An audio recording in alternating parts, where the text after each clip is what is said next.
नमस्कार दोस्तों, स्वागत है आप सभी का आपके अपने YouTube चैनल यूथ पाठशाला पर। दोस्तों, इसी कड़ी में हम बात कर रहे थे पिछली वाली कड़ी में हमारे सवाई माधोपुर के प्रमुख मंदिरों की। दोस्तों, सवाई माधोपुर के प्रमुख मंदिरों के बारे में हमने पढ़ा। तो सबसे पहले हमने पढ़ा गणेश जी के त्रिनेत्र मंदिर के बारे में, अर्थात गणेश जी के त्रिनेत्र गणेश जी के मंदिर के बारे में पढ़ा। तो दोस्तों, त्रिनेत्र गणेश जी का जो मंदिर है, ये दोस्तों हमारे जो सवाई माधोपुर जिला है, इस सवाई माधोपुर जिले के एक छोटा सा गढ़ है जिसका नाम है रणथंभौर, और उस रणथंभौर गढ़ दुर्ग के अंदर दोस्तों ये मंदिर स्थित है। इस मंदिर की खास विशेषता ये बताई जाती है कि त्रिनेत्र यानी कि वह पूरे विश्व के अंदर, पूरे भारत के अंदर त्रिनेत्र यानी 3 आंखों वाले जो गणेश जी की जो प्रतिमा है दोस्तों, वो एकमात्र जो प्रतिमा है वो हमारे रणथंभौर दुर्ग के अंदर स्थित है।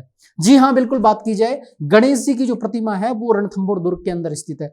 यहां पर दोस्तों दूसरी बात की जाए इसके बारे में कि इस मंदिर का जो निर्माण है वो प्राचीन काल का ही ये मंदिर स्थित है। दूसरी बात, इसी के बारे में कहावत मान्यता है कि दोस्तों यहाँ पर जब शादी ब्याह के जो कार्ड होते हैं, जो निमंत्रण होता है, तो सबसे पहले गणेश जो निमंत्रण होता है, उस गणेश निमंत्रण के लिए सबसे पहले इस त्रिनेत्र गणेश जी के मंदिर को ही सबसे पहले इनवाइट किया जाता है। अर्थात इस मंदिर में ही सबसे पहले कुमकुम पत्रिका और विवाह की लगन पत्रिका क्या की जाती है दोस्तों, पेश की जाती है, प्रस्तुत की जाती है। गणेश जी को नोता जाता है, अर्थात इसको कहते हैं अपना गणेश नूतना या फिर गणेश निमंत्रण अपनी देशी भाषा में। इसी के साथ दोस्तों हमने बात की तो गणेश जी का जो निमंत्रण होता है, तो पहला जो निमंत्रण होता है गणेश जी को नोतना, ये हमारे रणथंभौर दुर्ग के अंदर जो गणेश जी, त्रिनेत्र गणेश जी का मंदिर है, इन्हीं को निमंत्रण भेजा जाता है। दोस्तों, इसी परिदृश्य में हमने बात की आप लोगों के साथ कि दोस्तों गणेश जी का जो मंदिर है ये प्राचीन मंदिर स्थित है। दोस्तों, इसी के साथ यह जो मंदिर है दोस्तों, ये चारों तरफ से रणथंभौर अभ्यारण्य के बीचों बीच स्थित होने के कारण भी एक प्रकार से ऐतिहासिक और दुर्गम स्थल के रूप में भी प्रसिद्ध है। दोस्तों, इसी के साथ हमने बात की दोस्तों, यहां पर हम बात कर रहे थे कि जो त्रिनेत्र गणेश जी का जो मंदिर है दोस्तों, मैं आपको बता दूं कि 1301 में 10 जुलाई 1301 ईस्वी को जब रणथंभौर पर दिल्ली के जो सुल्तान थे अलाउद्दीन खिलजी, उस अलाउद्दीन खिलजी ने दोस्तों क्या किया, अटैक किया। और अटैक करने की परिस्थिति में क्या हुआ दोस्तों, यहां पर जौहर किया गया और राणा हमीर देव चौहान के नेतृत्व में जौहर किया गया। और जब जौहर किया गया तो दोस्तों उसी परिदृश्य में हुआ क्या कि उसी परिदृश्य में यहां क्या किया गया कि राणा हमीरदेव चौहान के नेतृत्व में केसरिया किया गया। और जब केसरिया किया गया दोस्तों, तो यहां पर केसरिया करते करते ये स्थिति पहुंच गई थी कि अब उनको लग गया था कि अब हम युद्ध में विजय प्राप्त नहीं कर सकते। तो दोस्तों उन्होंने अपना तागा प्रथा के तहत, यानी तागा प्रथा के तहत उन्होंने क्या किया, अपना सिर काट करके और गणेश जी को अर्पित कर दिया। अर्थात कहा कि मैं अपने आप को आपके सुपुर्द आहूत करता हूं। दोस्तों, इसी परिदृश्य में हुआ क्या दोस्तों कि यहां पर गणेश जी की जो मंदिर था, इस गणेश जी को राणा हमीरदेव चौहान ने क्या किया, अपना सर प्रस्तुत कर दिया, अर्थात सप्रेम भेंट कर दिया।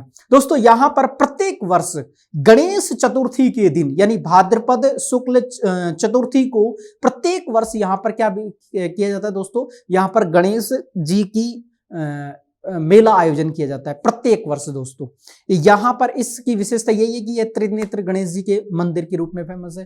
दोस्तों, इसी के साथ हम बात करते हैं दूसरे प्रमुख मंदिर की, और दूसरे प्रमुख मंदिर के बारे में दोस्तों हमने चर्चा की आप लोगों के साथ। दूसरा है हमारा गुश्मेश्वर महादेव मंदिर। गुश्मेश्वर महादेव मंदिर की विशेषताओं के बारे में हमने बात की। दोस्तों, गुश्मेश्वर महादेव जो मंदिर है दोस्तों, ये हमारा गुश्मेश्वर सिवाड़ एक जगह पड़ती है हमारे सवाई माधोपुर में, सिवाड़ में स्थित है। दोस्तों, यहां की विशेषता की बात करते हैं तो यहां की विशेषताओं के बारे में बात करें तो दोस्तों यहां पर भगवान शिव का जो 12वां ज्योतिर्लिंग है दोस्तों, वो ज्योतिर्लिंग हमारे यहीं पर ही स्थापित है। दोस्तों, हाँ जी हाँ बिल्कुल दोस्तों, यहां पर क्या है, ज्योतिर्लिंग स्थापित है।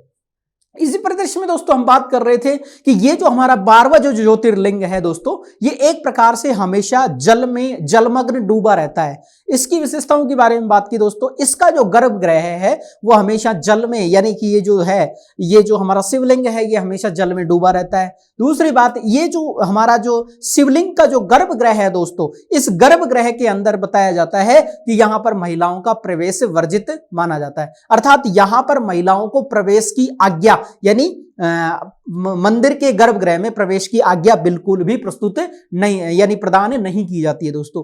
यहां पर प्रत्येक वर्ष दोस्तों क्या होता है कि यहां पर वैसे देखा जाए तो प्रत्येक सोमवार को यहां पर मेले जैसा माहौल रहता है, परंतु महाशिवरात्रि के अवसर पर यहां पर एक बहुत बड़े विशाल मेले का आयोजन किया जाता है दोस्तों। और एक तरीके से देखा जाए तो दोस्तों यहां पर 12वां ज्योतिर्लिंग जो स्थापित है उसके कारण भी इस मंदिर को एक ऐतिहासिक प्रतिमा, एक विशिष्ट स्थान प्राप्त है दोस्तों। जी हां बिल्कुल दोस्तों, तीसरे प्रमुख मंदिर की हम बात कर रहे थे, वो है हमारा दोस्तों तीसरा जो प्रमुख मंदिर है, तीसरे प्रमुख मंदिर के बारे में चर्चा करते हैं तो दोस्तों वो है हमारा चौथ का बरवाड़ा, यानी कि चौथ माता का मंदिर जो चौथ का बरवाड़ा में स्थित है दोस्तों।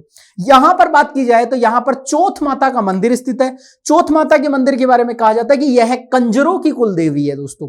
कंजर एक जनजाति होती है, कंजर एक जनजाति होती है और कंजर जनजाति की ये क्या है दोस्तों, कुल देवी है।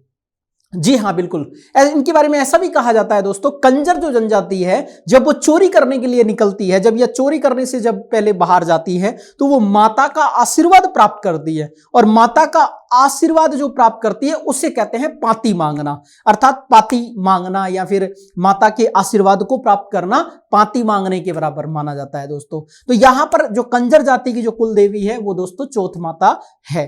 तो ऐसे इनका जो प्रमुख मंदिर है दोस्तों वो है हमारे चौथ का बरवाड़ा सवाई माधोपुर के अंदर स्थित है दोस्तों। इनके बारे में बताया जाता है कि यहां पर प्रत्येक वर्ष जब 4-4 महीने के अंतराल में चौथ माता का जो मेला आता है, उसी अंतराल में यहां पर करवा चौथ के अवसर पर यानी कि मेले जैसा माहौल रहता है, अर्थात मेले का आयोजन किया जाता है दोस्तों। तो चौथ का माता का जो मेला है दोस्तों, पर्टिकुलरली वो हमारे चौथ का बरवाड़ा सवाई माधोपुर के अंदर स्थित है। इसी के साथ हमने बात की दोस्तों काला गोरा भैरव मंदिर की। जी हां दोस्तों, काला गोरा भैरव मंदिर। तो काला गोरा भैरव मंदिर यहां की जो पास ही की जो रणथंभौर दुर्ग के पास में पहाड़ी है वहां पर स्थित है दोस्तों। ऐसा कहा जाता है ऐतिहासिक रूप से और प्रामाणिक रूप से ऐसा कहा जाता है कि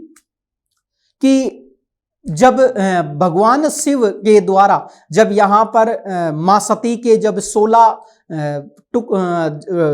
भगवान विष्णु के द्वारा जब 16 टुकड़े उनके चक्र के द्वारा किए गए थे, तो इनका एक टुकड़ा जो जगह जगह 16 जगहों पर जाकर गिरा, तो 16 जगहों पर जब जाकर के गिरा तो 16 शक्तिपीठों का निर्माण हुआ दोस्तों।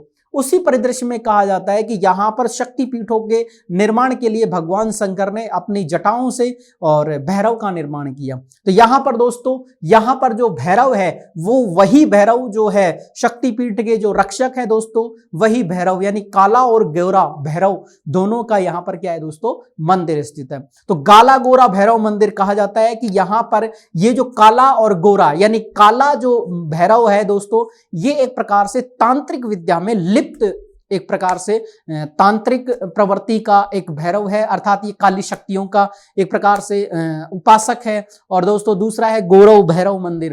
तो गोरा जो भैरव मंदिर है वो भगवान शिव के उस परम सौदृश्य, उस परम परमात्मा की उस शक्तिशाली पुंज का दोस्तों पोषक है दोस्तों। तो यहां पर ऐसा कहा जाता है कि यहां पर काला और गोरा दोनों प्रकार के भैरवों की पूजा की जाती है दोस्तों। तो यहां पर माना जाता है इतिहासकारों के अधिकांश लोगों के द्वारा ऐसा कहा जाता है दोस्तों कि यहां पर यह एक प्रकार से भारत की प्रमुख शक्ति सिद्ध पीठ है दोस्तों। और सिद्ध पीठ होने के नाते यानी यहां पर जो तांत्रिकों की ये क्या है दोस्तों, सिद्ध पीठ है, अर्थात यहां पर अधिकांश तांत्रिक जो है वो यहां पर तपस्या करते हैं ताकि उनको कुछ सिद्धि प्राप्त हो जाए दोस्तों। जी हाँ बिल्कुल, इसी परिदृश्य में हम बात करते हैं और इसी को आगे, इसी कड़ी को दोस्तों हम आगे बढ़ाते हुए आज हम बात करेंगे हमारे कोटा जिले के प्रमुख मंदिरों की।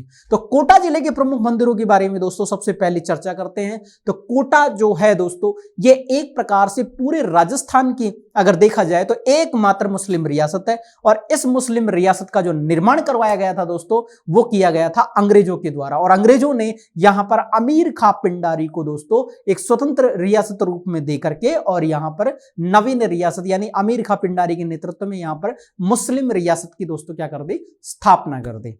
जी हां दोस्तों, इसी बारे में हम बात करते हैं और आइए हम चलते हैं अब हमारे प्रमुख मंदिर टोंक के प्रमुख मंदिरों के बारे में।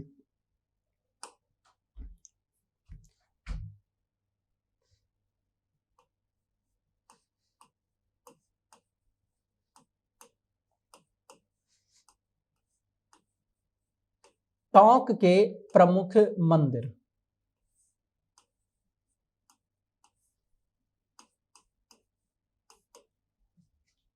जी हां दोस्तों, टोंक के प्रमुख मंदिर।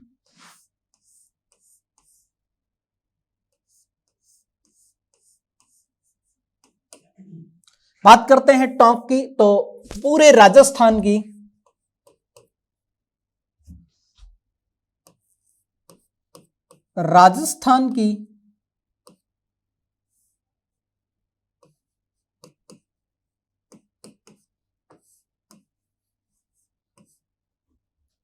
एकमात्र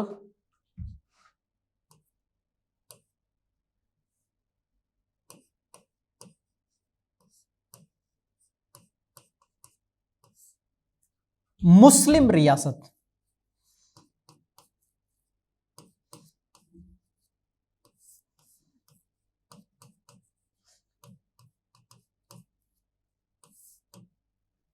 राजस्थान की एकमात्र मुस्लिम रियासत है दोस्तों। इस रियासत का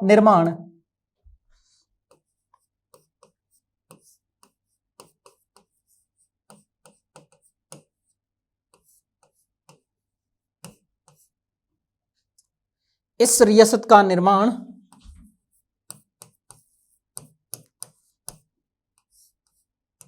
अंग्रेजों की सहायता से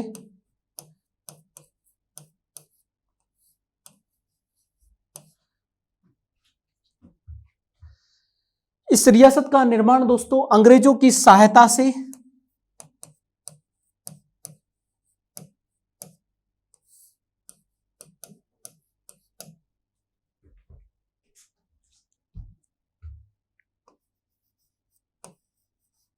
अमीर खां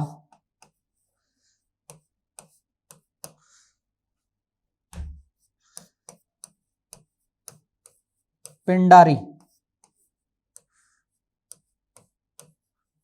ने किया तथा अंग्रेजों की यह रियासत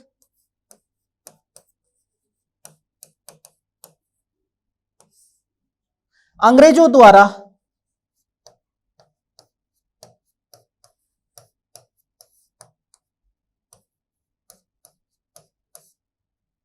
मराठों के विरुद्ध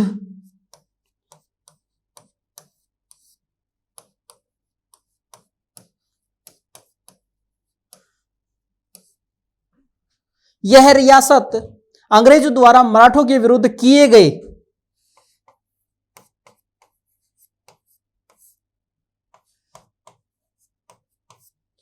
सहयोग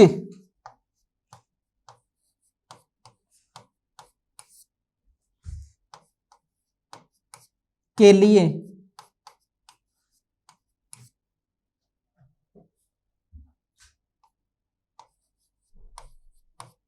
प्रदान की गई।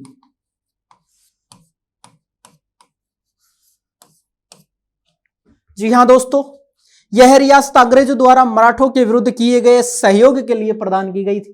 किसके द्वारा प्रदान की गई थी? यह अंग्रेजों के द्वारा प्रदान की गई थी। किसको प्रदान की गई थी? अमीर खां पिंडारी को प्रदान की गई थी। और अमीर खां पिंडारी के द्वारा दोस्तों यहां पर क्या किया गया?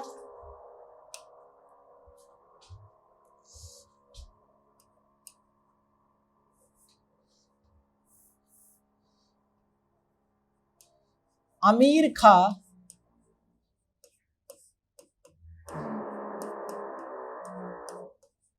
पिंडारी ने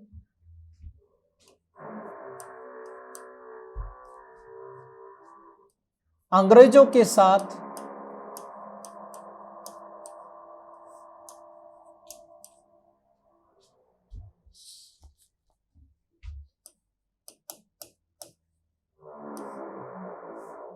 संधि कर ली।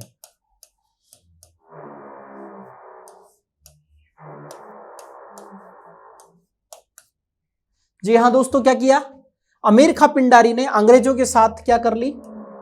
संधि कर ली। अर्थात 1818 की आर्थिक पार्थक्य की नीति के तहत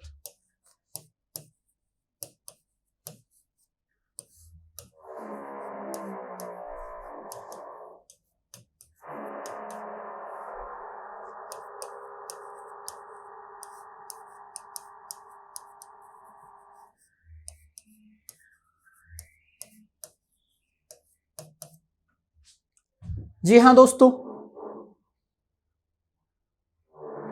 अब बात करते हैं इसी के बारे में। तो दोस्तों 7वीं शताब्दी में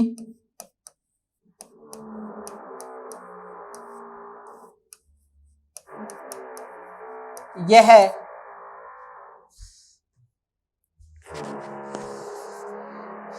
गुर्जर प्रतिहारों के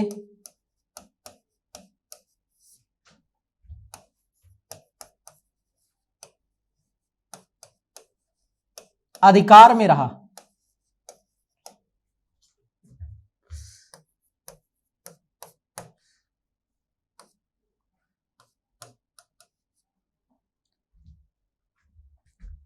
चौदहवीं शताब्दी में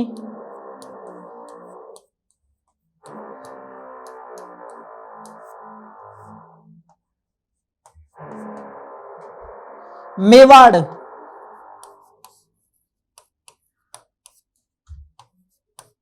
रियासत के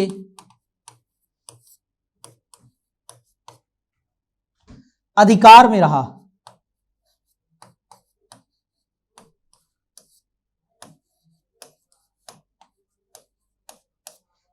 जी हां दोस्तों, 14वीं शताब्दी में यह मेवाड़ रियासत के अधीन अधिकार में रहा और 7वीं शताब्दी में यह गुर्जर प्रतिहारों के अधिकार क्षेत्र में रहा।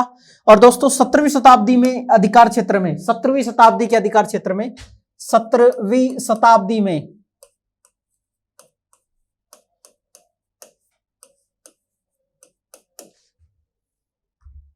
जयपुर के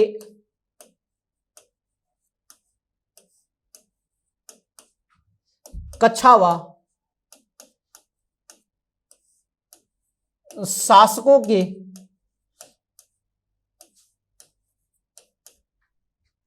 अधिकार क्षेत्र में रहा।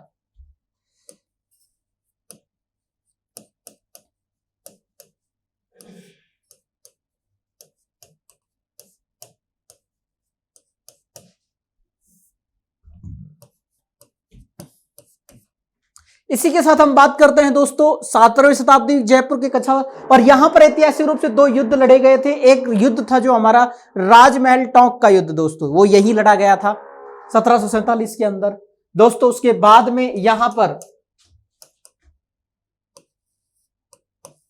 अंग्रेजों द्वारा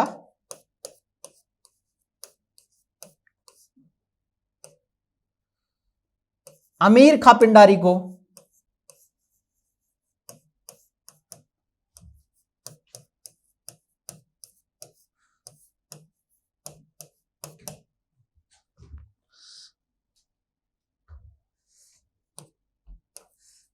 यह क्षेत्र सौंपकर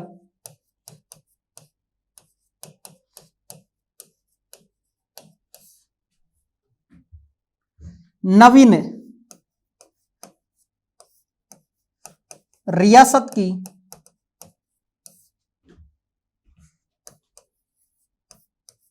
नींव रखी गई।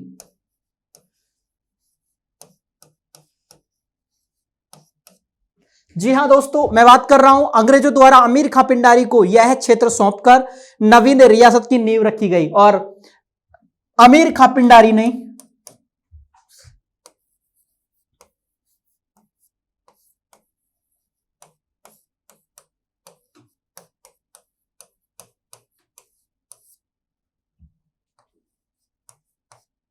यहां पर क्या किया गया दोस्तों, अमीर खां पिंडारी ने टोंक रियासत की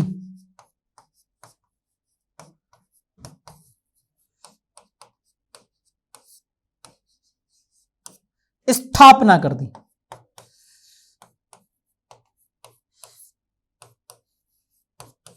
जी हां दोस्तों, क्या कर दी, टोंक रियासत की स्थापना कर दी। अब दोस्तों हम इसके मंदिरों के बारे में बात करेंगे। तो सबसे पहला जो मंदिर है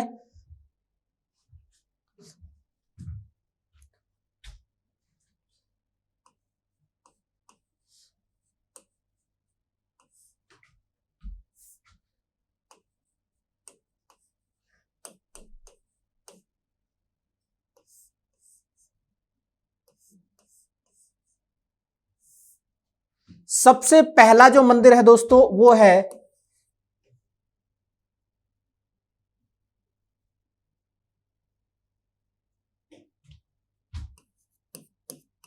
डिग्गी कल्याण जी का मंदिर।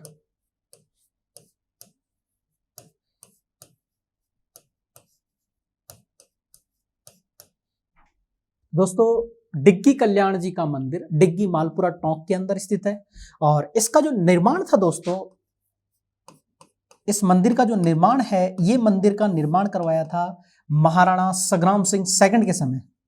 महाराणा संग्राम सिंह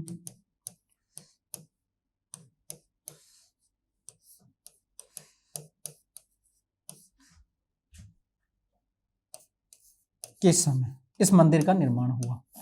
दोस्तों इस मंदिर के बारे में एक कहावत प्रचलित है कि यहाँ के जो शासक थे डिग्गी, अर्थात ये डिग्गी जो थे ये दोस्तों यहाँ के शासक थे और एक इंद्र के दरबार में एक नाचने वाली एक गायिका और एक नृत्यांगना थे जिसका नाम था उर्वशी। तो उर्वशी को किसी कारणवश दंड दे दिया गया और उसे पृथ्वी पर भेज दिया गया। तो पृथ्वी पर जब भेज दिया गया तो वहां वो इसकी जानकारी हो गई तो कल्याण डिग्गी के साथ, तो डिग्गी के जो राजा थे इनके साथ इनकी जानकारी हुई और इनके साथ इन्होंने शादी कर ली। तो यहाँ पर दोस्तों कि इनको ले जाने के लिए वापस से यहाँ आए और वापस से आए तो डिग्गी के साथ इंद्र के साथ युद्ध हुआ किया गया।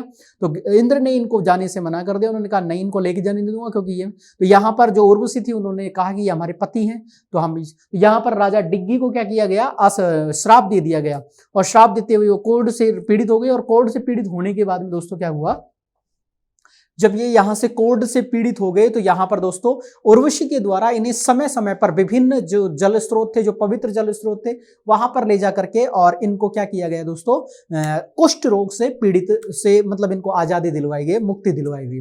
इसी के साथ दोस्तों क्या किया गया कि जब इनको कुष्ठ रोग से पीड़ित, कुष्ठ रोग से जब इनको आजादी दिलाई गई तो यहां पर दोस्तों इनको आशीर्वाद दिया गया कि जो भी व्यक्ति आपके मंदिर में आएगा या सरोवर में स्नान करेगा, पास में दोस्तों सरोवर है और पर सरोवर में जो भी व्यक्ति स्नान करेगा वो क्या हो जाएगा, कोढ़ से मुक्त हो जाएगा दोस्तों।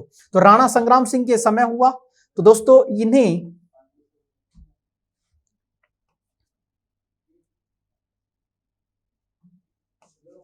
दूसरा दोस्तों यहां पर कहा जाता है कि इस मुस्लिम इन्हें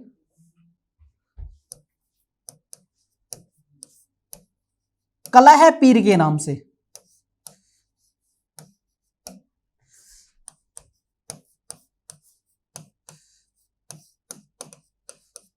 कलह पीर के नाम से जानते हैं।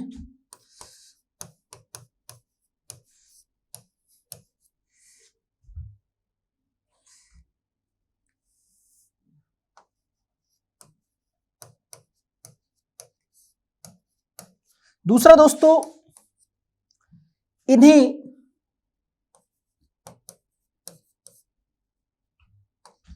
कुष्ठ निवारक, इन्हें क्या कहा जाता है दोस्तों, कुष्ठ रोग का, इन्हें कुष्ठ निवारक ऑब्लिक कुष्ठ रोग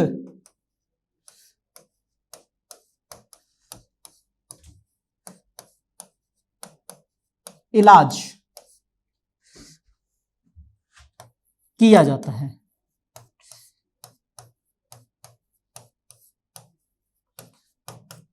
दोस्तों इन्हें कुष्ठ निवारक या कुष्ठ रोग का इलाज यहां पर किया जाता है और यहां पर दोस्तों इनका मेला भरता है, मेला। तो मेला इनका एक तो भरता है भाद्रपद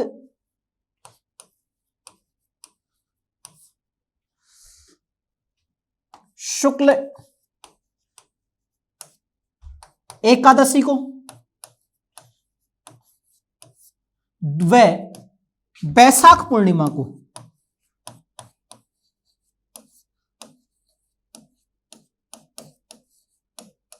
वैशाख पूर्णिमा को क्या भरता है दोस्तों, इनका मेला भरता है। मेला भाद्रपद शुक्ल एकादशी को और वैशाख पूर्णिमा को क्या भरता है दोस्तों, इनका मेला भरता है।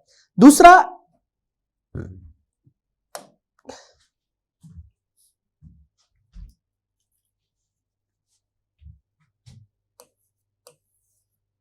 मांडव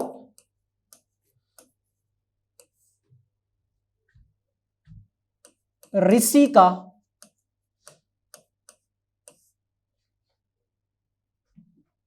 मंदिर।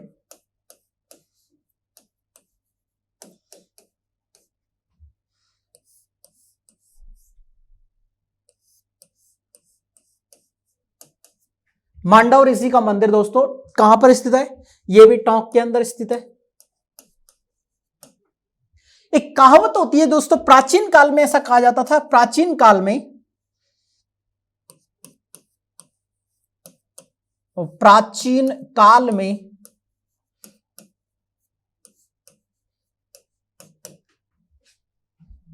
मांडव ऋषि द्वारा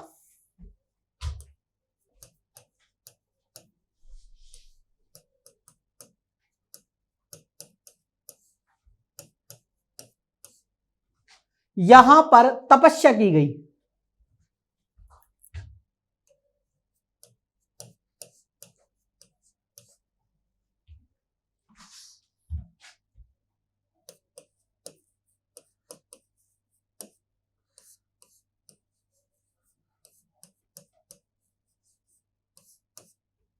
यहां पर क्या किया गया दोस्तों? मांडव ऋषि के द्वारा, मांडव ऋषि का आश्रम मंदिर है और प्राचीन काल में मांडव ऋषि द्वारा यहां पर क्या किया गया दोस्तों?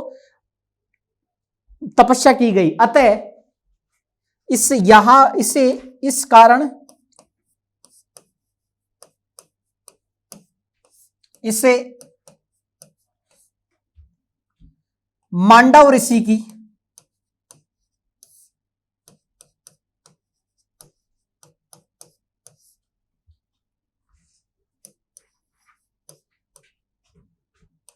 तपोभूमि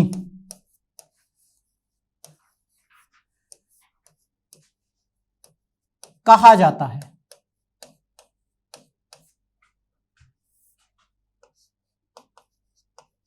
क्या कहा जाता है दोस्तों? यहां पर इस कारण इसे मांडव ऋषि की तपोभूमि कहा जाता है, अर्थात तपोभूमि यानी तप केंद्र करने का। यहां पर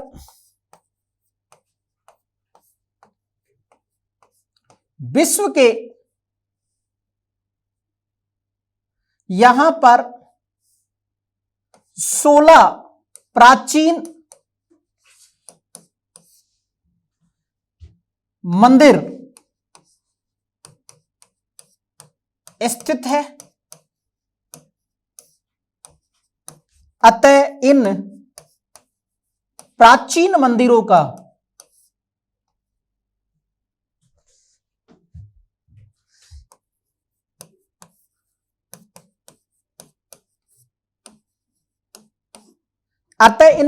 मंदिरों का विशेष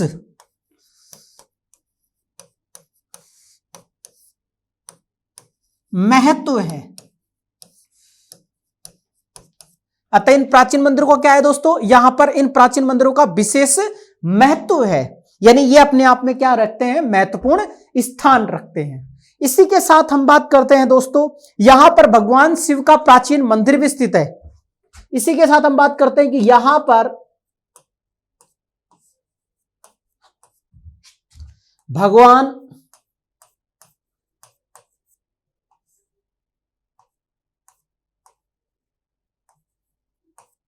शिव का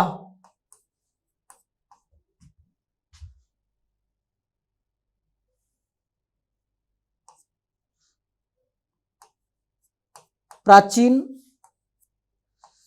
मंदिर भी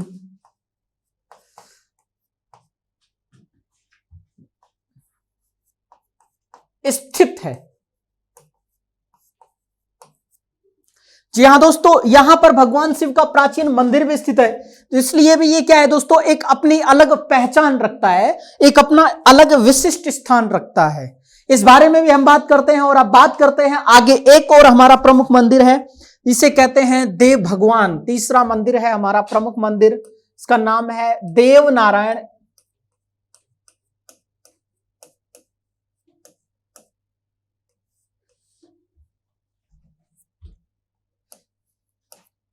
भगवान का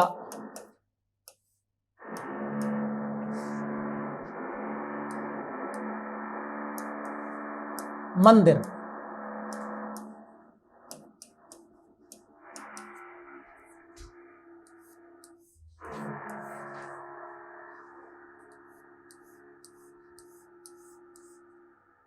तो देवनारायण भगवान का जो मंदिर है दोस्तों वो है हमारा जोधपुरिया।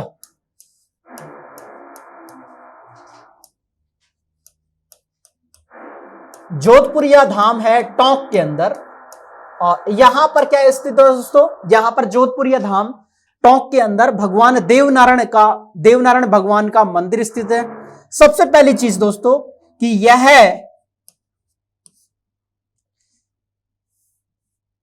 भगवान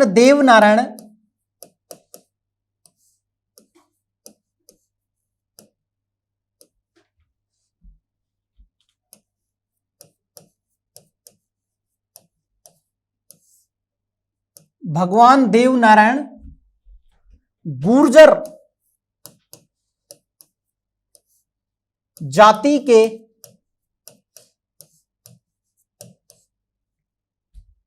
आराध्य देव हैं।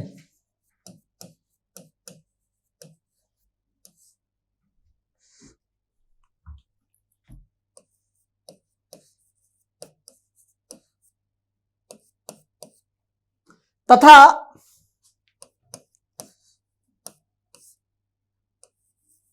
आसिंद भीलवाड़ा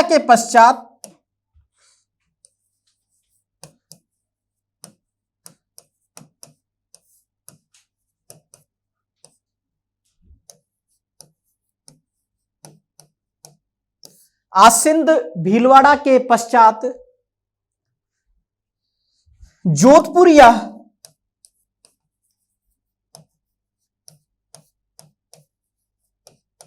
में भी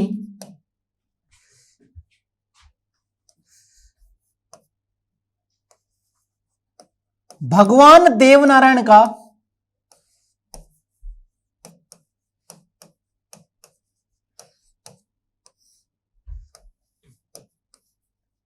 मंदिर है।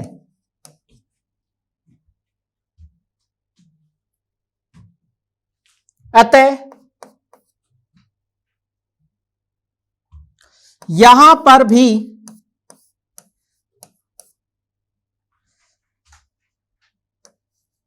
भगवान देवनारायण की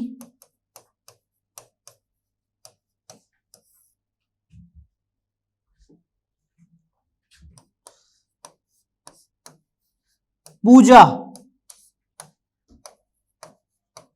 अर्चना व विशाल मेला लगता है।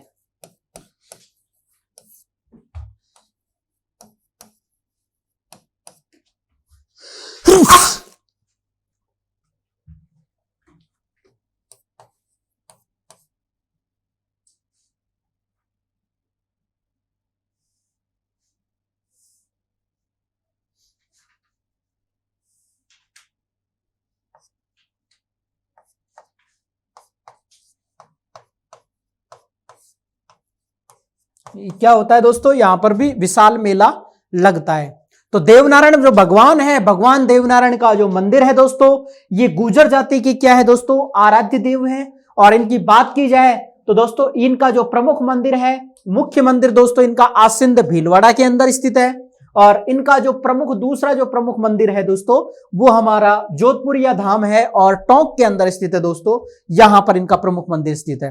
दोस्तों इसी के साथ ये भगवान देवनारायण गुर्जर जाति के आराध्य देव है तथा आसिंद भीलवाड़ा के पश्चात जोधपुरिया में भी भगवान देवनारायण का मंदिर है। यहां पर भगवान देवनारायण की पूजा अर्चना तथा दोस्तों क्या होता है, विशाल मेले का आयोजन होता है दोस्तों। तो यहां पर प्रतिवर्ष इसी उपलक्ष्य में यहां पर मेला लगता है दोस्तों। तो जोधपुरिया भी एक प्रकार से दोस्तों क्या है, मंदिर है दोस्तों।